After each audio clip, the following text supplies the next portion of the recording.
IELTS any result ഉള്ളിടത്ത് പഠിക്കാം. Neetu's Academy, the best language academy in Kerala. Change ആകും, വേറൊരു റേഞ്ച് ആകൂ. മൈജി ഫ്യൂച്ചർ. അത് ഭയങ്കര ഒരു മൊമെന്റ് ആയിരുന്നു. അപ്പൊ എവിടെയും സ്വാമി സാർ വന്നു. സ്വാമി സാർ വന്നിട്ട് വായിച്ചിട്ട് പറഞ്ഞു ഇത് ഓക്കെ എന്ന് പറയുന്നു. അപ്പം അവരതിനു വേണ്ടി എടുക്കുന്ന ഒരു എഫേർട്ട്, ആ വൈകാരികയിലും പ്രസൻസ് ഓഫ് മൈൻഡ്, അത്രയും സാധനം പഠിച്ച് പറയുന്നതിനിടയിൽ ഇത് 2 പേര് പറഞ്ഞ ഒതുക്കേണ്ട സാധനത്തിന് ഇത് പോരെ എന്ന് പറഞ്ഞിട്ട് അവിടെ കളയേണ്ട സാധനമേ ഉള്ളൂ. ഇത് മതി മോനെ എന്ന് പറയാം. അവിടെ ആ സീൻ കുറച്ചുകൂടെ ഇതായി നിർത്താം എന്നുള്ള രീതിയിൽ പുള്ളി അത് ഫുള്ള് ഇരുന്ന് പിന്നെ ഒറ്റ ടേക്കിൽ അത് പുള്ളി വീണ്ടും, കാരണം അത് എടുക്കണം പിന്നെ ഒരു 4-5 ആംഗിൾ പിന്നെ, കാരണം ആ സീൻ അവിടെ തീരേണ്ട സീനാണ്. അത് വീണ്ടും പല ആംഗിൾ വെച്ച് നമ്മൾ ഷൂട്ട് ചെയ്തു. അത് പുള്ളി പറഞ്ഞ നിർത്തിയത് അത് എനിക്ക് തോന്നുന്നു ആ സീനില് തന്നെ മാറി. കാരണം അത് എലിവേറ്റ് ചെയ്തു ആ പുള്ളി വന്നിട്ട്. അത് നമ്മളെ സംബന്ധിച്ച് നമ്മളെ കൺമുന്നില് ഒരാള്, ഒരു റൈറ്റർ അല്ലെ നമ്മൾ ഇത്രയും ഇത് ചെയ്യുന്ന, അപ്പൊ അങ്ങനെ ഒരാള് നമ്മുടെ മുന്നിൽ, അപ്പൊ 2 ലെജൻഡറി റൈറ്റേഴ്സ് തമ്മിലുള്ള അപ്പൊ ഞാൻ ഒരു സ്വാമി സാർ വന്നിട്ട് പറയായിരിക്കും വേണ്ട വേണ്ട ഇതായിരിക്കും അത് വേണ്ട ഇങ്ങനെ പറയായിരിക്കുന്നത്. സ്വാമി സാർ വന്ന ഉടനെ തന്നെ അതിന് ടിക്കറ്റ് പറഞ്ഞെന്ന് പറയുന്നു. അപ്പൊ അത്തരത്തിലുള്ള ഇന്ററാക്ഷൻസ് ഒക്കെ ഉണ്ടല്ലോ, വിറ്റ്നസ് ചെയ്തെന്നുള്ള അതൊക്കെ നമ്മൾ കുട്ടിക്കാലത്ത് കണ്ടുവന്ന് വളർന്ന കുറെ റൈറ്റേഴ്സിന് ഇടയിൽ ഉണ്ടാവുന്ന ചർച്ചകളും ഇവർ തമ്മിൽ ഇന്ററാക്ഷനും ഇതൊക്കെ നമുക്ക് ഭയങ്കര കൗതുകമാണ്. അപ്പൊ അതിനൊരു നിമിത്തമാവാൻ ഞാൻ വെറുതെ ഒന്ന് പൊലിപ്പിക്കും നമ്മുടെ ഒരു കൗതുകത്തിന്റെ പുറത്ത് പറയുകയും അതിന് അവര് സീരിയസ് ആയിട്ട് കാണുന്നുള്ളൂ. അത് അവര് സിനിമയെ സീരിയസ് ആയിട്ട് അത്രയും സീരിയസ് ആയിട്ട് കാണുന്നുണ്ടല്ലോ. പ്ലസ് സംസാറിന്റെ പടം ആയതുകൊണ്ടായിരിക്കും, അല്ലെങ്കിൽ അവര് തമ്മിലുള്ള ഒരു കെമിസ്ട്രി, അല്ലെങ്കിൽ ഇത് പറഞ്ഞു കഴിഞ്ഞാൽ, അല്ലെങ്കിൽ സംസാറിന് ഓക്കെ, കാരണം സംസാരം എഴുതി വെച്ചൊരു സാധനം അത് തിരുത്തി വേറൊരാൾ എഴുതുന്നു. അപ്പൊ അവിടെ ഒരു ഈഗോ ക്ലാഷ് വരാം. അത് വേണ്ട, അത് പറഞ്ഞാൽ ശരിയാവില്ല എന്നൊക്കെ. അത് ഒന്നുമില്ലാതെ 2 പേരും വന്നിട്ട് 2 പേരും റൈറ്റേഴ്സ് ആണ്. അപ്പൊ ഒരു അഭിപ്രായ വ്യത്യാസമില്ല, 2 പേരും അതിന് ചെയ്തു. അതിന്റെ വേറൊരു സീൻ ഉണ്ടായിരുന്നു. ഞങ്ങൾ ഇതേപോലെ വന്നിട്ട് സാർ എന്താണ് ഇങ്ങനെ വന്നിട്ട് സാർ പറഞ്ഞു ഇങ്ങനെ സ്വാമി സാറേ ഇത് പറയണോ എന്ന് പറയുന്നു. സാർ നോക്കുന്നു, ഇത് പറയണ്ടെന്ന് പറയുന്നു. അപ്പൊ അത്രേ ഉള്ളൂ. അപ്പൊ അത് ഭയങ്കര ഒരു ഗിവ് ആൻഡ് ടേക്കാ ഇവർക്കിടയിലുണ്ട്. അപ്പൊ അതൊക്കെ വിറ്റ്നസ് ചെയ്യാൻ പറ്റുക എന്നുള്ളത് തന്നെ വലിയ. അതെ അല്ല, അവിടെ ഏറ്റവും വലിയ ഇത്രയും വലിയ ആളുകൾ നമ്മൾ പറയുമ്പോ അത് കേൾക്കുന്നു, സിനിമയോടുള്ള ഇഷ്ടം എന്ന് പറയുന്നത് ആര് പറയുന്നു എന്നുള്ളതല്ല, എന്ത് പറയുന്നു, എന്തിനു പറയുന്നു, അതൊക്കെ ഉണ്ടല്ലോ. അതാണ് വലിയ കാര്യം, സിനിമയോടുള്ള ഇഷ്ടമാണ് സത്യം. അത്രയും ഈ പറഞ്ഞ പോലെ ജോഷി സാറ് വരുന്നു, ഹരിഹരൻ സാറ് പറഞ്ഞു, ഇവരൊക്കെ നമ്മുടെ മുമ്പിൽ നമ്മൾ കാണാൻ കൊതിക്കുന്നവർ ഈ സിനിമയിലൂടെ നമ്മൾ കാണുകയാണ്. ജോഷി സാറിനെ വല്ല ഓഡിയോ ലോഞ്ചിലൊക്കെ കണ്ടാലുള്ളൂ, ഒന്നും സംസാരിക്കാതെയാണ് ഓഡിയോ ലോഞ്ചിൽ. എനിക്ക് തോന്നുന്നു ഞാൻ ഒരു തവണ കണ്ടിട്ടുള്ളൂ ഹരിഹരൻ സാറിനെ.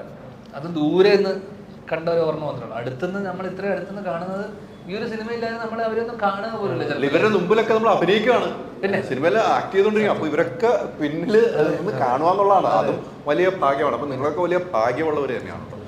ഈ പുതുതലമുറ അല്ല, പഴയ തലമുറയും പുതുതലമുറയും എല്ലാം ഒത്തപ്പം വലിയൊരു തലമുറയായി മാറിയ ഒരു സിനിമയാണ് സീക്രട്ട് എന്ന കാര്യത്തിൽ സംശയമില്ല. ഇത് സൂപ്പർ ഹിറ്റ് ആവുക എന്നുള്ളതാണ് നമ്മുടെയൊക്കെ ആവശ്യം. സ്വാമി സാറിന്റെ കൈവച്ച എല്ലാം പൊന്നായിട്ടുണ്ട്. ഇത് അതിനപ്പുറത്തേക്ക് തിളങ്ങണം എന്ന് ആഗ്രഹിക്കുകയാണ്. നമുക്ക് കാത്തിരിക്കാം. ജൂലൈ 26 വരെ കാത്തിരിക്കാം. 26-ാം തീയതിയാണ് റിലീസ്. ഒരു കാര്യം പറയാം, ആ ജോയി മാത്യു ജയിച്ചു കേട്ടോ. അത് നമ്മുടെ ഒരു കൗണ്ടർ അടിച്ചോണ്ടോ ജയിച്ച് കാണണമെന്ന് പറഞ്ഞു. ജോയി മാത്യു ജയിച്ചിട്ടുണ്ടോ, നല്ല വോട്ട് വാങ്ങിയിട്ടുണ്ട് കേട്ടോ.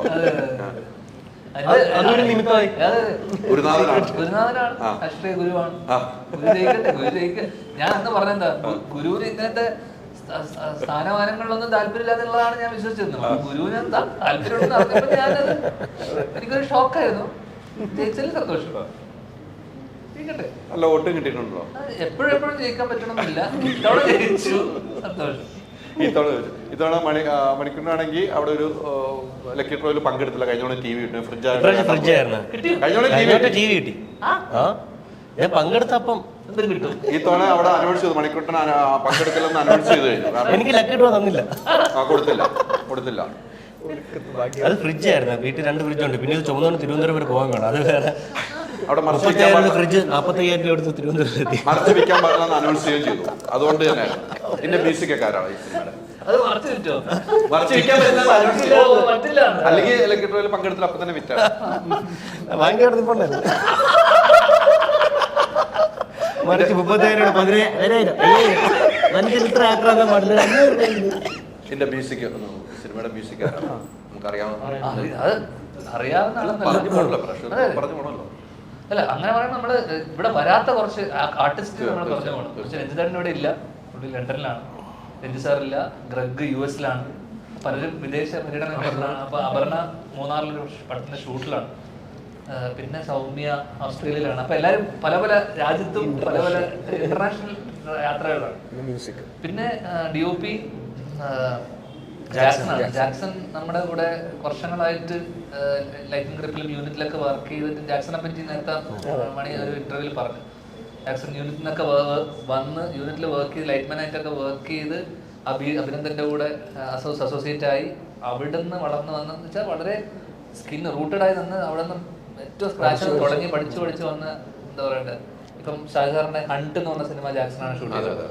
ജാക്സനാണ് DOP. പിന്നെ ബസോദ് നമ്മുടെ കൂടെ ഒരുപാട് സിനിമകളിൽ വർക്ക് ചെയ്ത ആളാണ്. ബസോദാണ് എഡിറ്റ്. പിന്നെ ഇവിടുത്തെ ബാക്കിയുള്ള പിന്നെ എടുത്തു പറയേണ്ടത്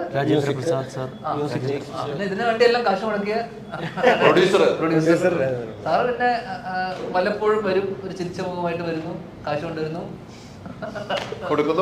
പോകുന്നു. മ്യൂസിക് എടുത്തു പറയേണ്ടത് ജെയ്ക്സ് വർഷങ്ങളായില്ല അറിയാം. അതെ ജെയ്ക്സിലേക്ക് എത്തിയപ്പോ ഇതിന്റെ സിനിമയുടെ ഒരു മൂഡ് തന്നെ അങ്ങ് മാറി. അതെ. അപ്പൊ എനിക്ക് ജെയ്ക്സുമായിട്ട് ആദ്യമായിട്ടുള്ള നമ്മുടെ ഞങ്ങള് വർഷങ്ങളായിട്ടുള്ള ബന്ധവും കണ്ട് കോഫി പറഞ്ഞ ഏട്ടനായിട്ടുള്ള അസോസിയേഷനും ആ ഭയങ്കര ബന്ധമാണ്. ആദ്യമായിട്ട് ജെയ്ക്സായിട്ടിന്റെ ഒരു മ്യൂസിക്കിലോ അല്ലെങ്കിൽ ഒരു ആദ്യമായിട്ടൊരു സിനിമ അതൊരു എന്നുവെച്ചാൽ മ്യൂസിക് ഭയങ്കരമായിട്ട് സിനിമേനെ ഞാൻ കണ്ടെടുത്തോളം, ഞാൻ ബിറ്റ്സ് ആൻഡ് പാർട്സ് കണ്ടെടുത്തോളം മ്യൂസിക് ഒരു സിനിമേനെ എത്രത്തോളം എലിവേറ്റ് ചെയ്യും അല്ലെങ്കിൽ മ്യൂസിക് കൊണ്ട് ഒരു സിനിമ എത്രത്തോളം ലിഫ്റ്റ് ചെയ്യാൻ പറ്റും എന്നുള്ളത് ഈ സിനിമയിൽ എനിക്ക് തോന്നുന്നു. ഇൻഡിവിജ്വൽ വർക്ക് എടുത്ത് നോക്കുവാണെങ്കിൽ ഇതിനു മുന്നേ ഒരുപാട് പടങ്ങൾ ചെയ്തിട്ടുണ്ട്. പക്ഷെ ആസ് എ ഹോൾ ഒരു സിനിമേനെ മ്യൂസിക് കൊണ്ട് എങ്ങനെ എലിവേറ്റ് ചെയ്യാൻ പറ്റും എന്നുള്ളത് ജെയ്ക്സിൻ്റെ ഒരു ഉഗ്രൻ വർക്കായിട്ട് എനിക്ക് ഇതുവരെ അടുത്ത് കണ്ടതിൽ എനിക്ക് ഏറ്റവും കേട്ടതിലും ഏറ്റവും അടിപൊളിയായിട്ടുള്ള വർക്കായിട്ട് ഓവറോൾ ഫീൽ ചെയ്തു. എന്ന് വെച്ചാൽ ത്രൂ ഔട്ട് ഒരു സിനിമേനെ മ്യൂസിക് സ്കോർ, ബാക്ക്ഗ്രൗണ്ട് സ്കോർ എത്രത്തോളം മ്യൂസിക്കിന് അത്രമാത്രം അത്രത്തോളം ഇമ്പോർട്ടൻസ് ഈ സിനിമയ്ക്കുണ്ട്. ആ രീതിയിൽ സ്കോർ ഭയങ്കരമായിട്ട് ലിഫ്റ്റ് ചെയ്തിട്ടുണ്ട് സിനിമയെ.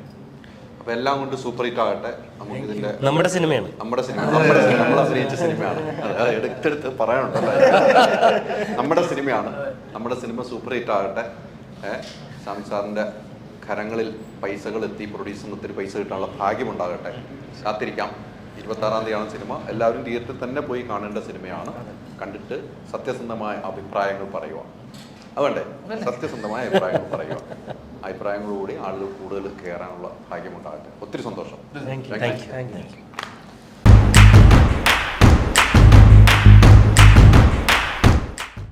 IELTS any result ഉള്ളിടത്ത് പഠിക്കാം. Neetu's Academy, the best language academy in Kerala.